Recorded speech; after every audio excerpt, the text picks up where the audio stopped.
बहुत स्वागत है आप सभी का। आपके साथ मैं हूं संयम जैन। महाराष्ट्र राज्य के चुनाव बहुत खास हो जाते हैं कई मायनों में। एक तरफ तो महाराष्ट्र में बीते 5 साल के अंदर दो नई पार्टियों का गठन हुआ। दो नई पार्टियों का सियासी भविष्य कैसा होगा, क्योंकि इन दोनों पार्टियों का ये पहला चुनाव है जब आम चुनाव में दोनों पार्टियां उतरी हुई हैं और नतीजे यानी कि जो जनता है महाराष्ट्र की वो स्पष्ट कर देगी कि वो इन दोनों पार्टियों को कितना पसंद करती है। और इस महाराष्ट्र के चुनाव में बहुत कुछ खास इसलिए भी है, एक तरफ बीजेपी है, कांग्रेस है, एनसीपी शरद पवार गुट, एनसीपी अजीत पवार गुट, शिवसेना शिंदे गुट, शिवसेना उद्धव ठाकरे गुट, यानी कुल मिलाकर 6 पार्टियां इस वक्त चुनाव लड़ रही हैं। दो दो के गुट हैं। बीजेपी के साथ एनसीपी अजीत पवार है, साथ ही शिवसेना एकनाथ शिंदे गुट है। तो दूसरी तरफ कांग्रेस के साथ एनसीपी शरद पवार है और एक तरफ शिवसेना उद्धव ठाकरे गुट भी कांग्रेस के साथ है। महाराष्ट्र के चुनाव इसलिए भी खास हैं क्योंकि 2019 विधानसभा चुनाव को याद कीजिए। बीजेपी सत्ता में आई शिवसेना के साथ, बस सत्ता में आने के बाद सरकार नहीं बना सकी। आखिर उसके पीछे का क्या कारण था? 2019 नवंबर का महीना, याद कीजिए वो दौर जब बीजेपी सत्ता में आने के बाद भी सरकार नहीं बना पाई शिवसेना से, क्योंकि मुख्यमंत्री पद को लेकर बड़ा घमासान चल रहा था। शिवसेना की मांग थी कि हमारी तरफ से मुख्यमंत्री होगा, हमारी पार्टी से मुख्यमंत्री होगा, और बीजेपी कहना चाहती थी कि महाराष्ट्र के अंदर हम बड़ा भाई हैं, सबसे ज़्यादा सीटें लेकर आए हैं तो मुख्यमंत्री हमारा ही होगा। 2.5 साल के फॉर्मूले को लेकर भी बहुत चर्चाएं चली, चर्चाओं का बाजार गर्म रहा। क्या कुछ हुआ हम सब ने देखा है कि बीते 5 साल में 3 मुख्यमंत्री हो गए महाराष्ट्र के अंदर। और शुरू में याद कीजिए कुछ घंटों के लिए देवेंद्र फडणवीस भी मुख्यमंत्री बने थे। रात को ही अजीत पवार को बुलाकर कुछ विधायकों को साथ लेकर बीजेपी एनसीपी गठबंधन हुआ, जिस पर किसी को भी यकीन नहीं था। 2019 का वो समय, कुछ घंटे के लिए ही सही, देवेंद्र फडणवीस 2019 में दोबारा मुख्यमंत्री बने थे, लेकिन वो सरकार जो रात में बनी थी रात में ही ढह गई। उसके पीछे का कारण पूरा देश जानता है। उसके बाद एनसीपी के अजीत पवार वापस शरद पवार के साथ चले गए और उनका कहना था कि मैं पद से भटक गया था लेकिन अब वापस अपने खेमे में आ गया हूं। और उनके जो विधायक थे एनसीपी अजीत पवार गुट के, उनको भी शरद पवार ने मना लिया। और फिर देवेंद्र फडणवीस जो कुछ घंटों के लिए मुख्यमंत्री बने थे, साथ में उप मुख्यमंत्री बने थे अजीत पवार, उन्होंने जो रातों रात शपथ ली थी उसके बाद रातों रात ही इस्तीफा भी देना पड़ा।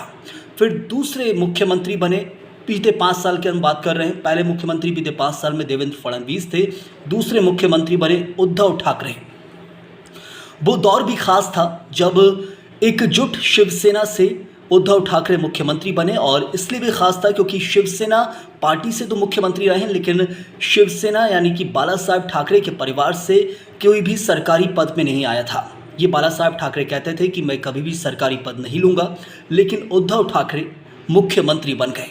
और उनके मुख्यमंत्री बनने की चर्चा भी बहुत खास थी क्योंकि वो ऐसे व्यक्ति थे जो न कभी पार्षद रहे, ना विधायक, ना सांसद, सीधे मुख्यमंत्री बने थे उद्धव ठाकरे, और इसलिए उनका मुख्यमंत्री बनना बहुत खास माना जाता था। शिवसेना का एनसीपी के साथ, कांग्रेस के साथ कुछ सालों तक गठबंधन चला। इस सरकार ने काम कैसे किया है वो जनता देख चुकी थी।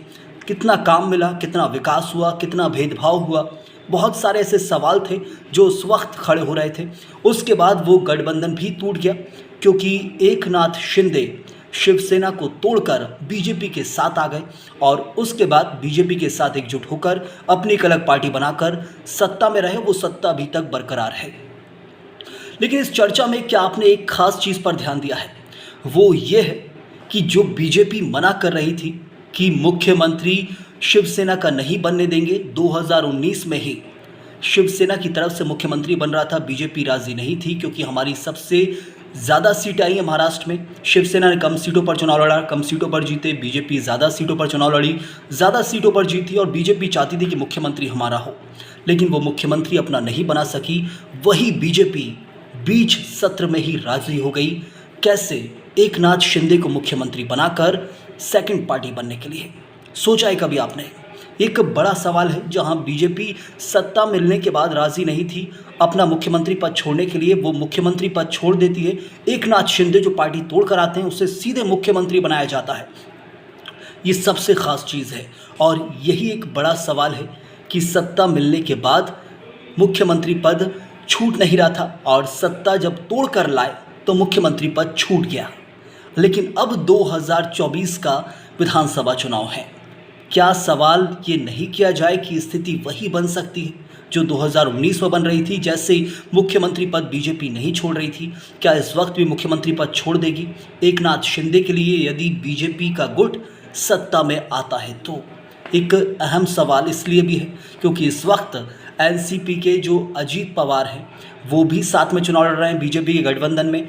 और जो शांति से कुछ साल हमने देखे हैं, कुछ साल हमने देखा कि कैसे शांति से गठबंधन की सरकार चली है, वो शांति क्या अभी भी दिखाई देगी? क्या बीजेपी यदि लार्जेस्ट पार्टी बनती है सत्ता में आने के बाद तो मुख्यमंत्री पद छोड़ दिया जाएगा? क्योंकि 2019 यदि छोड़ दिया जाता है तो फिर 2019 का समय बीजेपी ने बर्बाद क्यों किया? माना बीच सत्र में आप उप मुख्यमंत्री पद ले लेते हैं, देवेंद्र फडणवीस उप मुख्यमंत्री बन गए, एकनाथ शिंदे को मुख्यमंत्री बनाया। बहुत लोगों ने कहावतें कही कि एक तरफ से कई लोगों ने कहा भी कि 2019 में क्या बुराई थी यदि 2022 में ये सब करना था, तो अपनी तरफ से मुख्यमंत्री पद छोड़ना था, दूसरी पार्टी को ही मुख्यमंत्री बनाना था, तो 5 साल आराम से गठबंधन चलाया जा सकता था शिवसेना के साथ। शिवसेना यही तो चाहती थी कि हमारा मुख्यमंत्री हो, बस मुख्यमंत्री पद नहीं छोड़ने के कारण ही तो इतनी राजनीति हुई कि 6 पार्टियां अब चुनाव लड़ रही हैं, नहीं तो 4 पार्टियां महाराष्ट्र में चुनाव लड़ती। इस पूरी प्रक्रिया को लेकर एक महत्वपूर्ण सवाल ये भी है कि कांग्रेस के खेमे में अब क्या हलचल है। कांग्रेस साफ तौर पर मुख्यमंत्री पद को लेकर शांत बैठी हुई है। उसका सीधा सा लक्ष्य है कि पहले सत्ता मिले, क्योंकि वहां पर एक कांग्रेस जिसे मानती है, या कहा जाए कि देश में आधी पार्टियां जिसे कहती हैं भीष्म पितामह राजनीति का, शरद पवार वहां पर बैठे हैं। यदि कांग्रेस, एनसीपी, शरद पवार गुट और शिवसेना का जो दूसरा गुट है यानी कि उद्धव ठाकरे का गुट जो एक साथ चुनाव लड़ रहा है, यदि वो सत्ता में आ जाता है तो शरद पवार है वहां पर एडजस्ट करने के लिए। लेकिन इस पार्टी में कौन एडजस्ट करेगा? सबसे महत्वपूर्ण चीज़ ये है, क्या एकनाथ शिंदे मुख्यमंत्री बने हैं? यदि बीजेपी जीतती है तो एकनाथ शिंदे अपना मुख्यमंत्री पद छोड़ देंगे? इस बार बीजेपी से मुख्यमंत्री बनना स्वीकार कर लेंगे एकनाथ शिंदे? और उसी गुट से अजीत पवार भी चुनाव लड़ रहे हैं। क्या अजीत पवार जो 5 बार उप मुख्यमंत्री रहे हैं वो 6वीं बार उप मुख्यमंत्री पद स्वीकार कर लेंगे? क्योंकि 5 साल के अंदर 3 बार उप मुख्यमंत्री बने हैं अजीत पवार। और ये बात की क्या गारंटी है कि अजीत पवार पाला नहीं बदलेंगे? जो एनसीपी अजीत पवार गुट के नेता हैं नवाब मलिक, उन्होंने एक इंटरव्यू में कहा कि यदि ज़रूरत पड़ी तो अजीत पवार कोई भी निर्णय ले सकते हैं नतीजे आने के बाद। ये साफ तौर पर संकेत है कि अजीत पवार सत्ता नहीं छोड़ेंगे। 5 साल के अंदर 3 बार उप मुख्यमंत्री बन के ये साफ वैसे भी अजीत पवार ने कर दिया है कि उनके लिए सत्ता कितनी महत्वपूर्ण है। लेकिन बीजेपी के खेमे में रहते हुए क्या उप मुख्यमंत्री पद ही स्वीकार कर लेंगे अजीत पवार? क्योंकि अजीत पवार के ऊपर भ्रष्टाचार के बहुत सारे आरोप लग रहे थे और जैसे ही बीजेपी में आए तो कांग्रेस और दूसरी पार्टियां कहने लगी कि बीजेपी वही वॉशिंग मशीन है जिसमें जाने के बाद सारे पाप धुल जाते हैं, सारे भ्रष्टाचार के आरोपों का लोप हो जाता है। ऐसे में सबसे खास ये भी है कि अब इतनी सारी पार्टियां हैं जिनको लेकर लगातार ये सवाल उठ रहे हैं कि कौन सी पार्टी जीतेगी, कौन सी पार्टी हारेगी, कौन सा खेमा जीतेगा, कौन सा खेमा हारेगा। लेकिन सबके बीच याद रखिए, महाराष्ट्र की राजनीति इसलिए ख़ास है क्योंकि कोरोना काल भी आया था बीते 5 साल के अंदर, तब भी कई देश में जो अलग अलग राज्य हैं वहाँ राजनीति थम गई थी, लेकिन महाराष्ट्र एक ऐसा राज्य था जहाँ बीते 5 सालों के अंदर बिल्कुल भी राजनीति थमी नहीं। कोरोना काल में भी राजनीति होती रही और अब तो 6-6 पार्टियां हैं। जितनी ज़्यादा पार्टियां होती हैं उतनी ज़्यादा राजनीति होती है और छोटे छोटे गुट जहाँ होते हैं वहाँ राजनीति उतनी दिलचस्प कहें तो ये गलत होगा, क्योंकि राजनीति समाज सेवा के लिए होती है कहा जाता था, लेकिन राजनीति में दिलचस्पी लेने लगना इसका मतलब है कि समाज सेवा का भाव अब लोगों के अंदर से जा रहा है।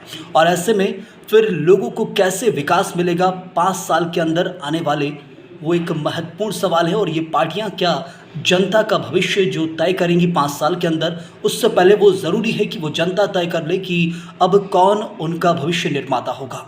क्योंकि 5 सालों में जो अस्थिरता राजनीति में हमने देखी है उससे कितना विकास महाराष्ट्र की जनता को मिला होगा वो जनता समझ रही होगी। और महत्वपूर्ण ये भी है कि 6-6 पार्टियां महाराष्ट्र में हैं, तो जनता के लिए सबसे महत्वपूर्ण चीज़ यही है कि पार्टी देखकर वोट दिया जाए या फिर प्रत्याशी देखकर, क्योंकि पार्टी में से कौन सा प्रत्याशी कौन सा विधायक, कौन सी पार्टी, छोटी सी पार्टियां हैं, टूटकर किसके साथ बैठकर सत्ता बनाएंगी, किसके साथ विपक्ष में बैठेंगी, ये तय करना मुश्किल है। आप यदि आम जनता से हैं और सवाल करेंगे अपने विकास को लेकर, आपसे कहा जाएगा कि यार हमारी पार्टी तो विपक्ष में थी, हम आपको विकास दे नहीं सके, तो ये जवाब आपके लिए भी जायज़ नहीं होगा। इसलिए सबसे महत्वपूर्ण है कि अपना प्रत्याशी देखकर वोट दीजिए, पार्टी देखकर नहीं।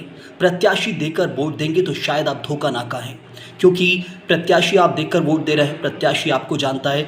जनता आप जो है, आपकी तरफ से प्रत्याशी को यदि चुना जा रहा है तो ये याद रखा जाए कि विकास का रिपोर्ट कार्ड भी बहुत ज़रूरी होता है। बीते 5 साल के रिपोर्ट कार्ड के आधार पर अगले 5 साल उस प्रत्याशी और उस पार्टी के तय किए जाते हैं।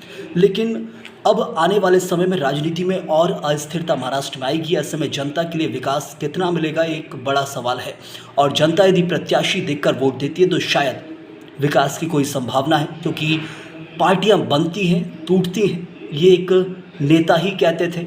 और ऐसे में प्रत्याशी कभी बनता है, टूटता नहीं है। प्रत्याशी जनता के साथ खड़ा रहता है।